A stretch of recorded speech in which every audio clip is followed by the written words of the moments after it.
প্রথমে এই বক্তব্যটি একটু ভালো করে শুনুন। কোনো শর্ত নেই, সব মহিলাই মাসে ৩,০০০ টাকা পাবেন।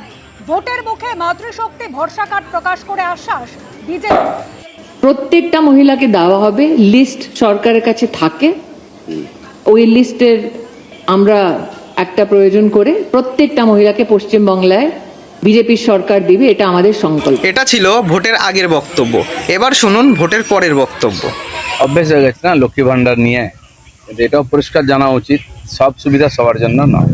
কেন্দ্র সরকার অনেক প্রকল্প করেছে, রাজ্য সরকার করেছে, তার একটা সীমা আছে, তার জন্য ক্রাইটেরিয়া ঠিক করা হয়েছে, তার মধ্যে যারা আসবেন তারা পাবেন। সবাই এই দান ধ্যানে সবাইকে দেওয়া হবে, এই অভ্যাস খারাপ করে দিচ্ছে। দিলুদা একদম ঠিক বলেছো, সব সুবিধা সবার জন্য নয়। আর এরা লক্ষ্মীর ভাণ্ডার পেয়ে পেয়ে না সত্যিই এদের অভ্যাস খারাপ হয়ে গেছে। বলছি দিলুদা, এই কথাগুলো তো ভোটের আগেও বলতে পারতে, তখন তো বলনি। তখন তো বলেছিলে যে সমস্ত মহিলারা ৩,০০০ টাকা পাবে, তাহলে এখন কেন এই সমস্ত সত্য আরোপ করছো?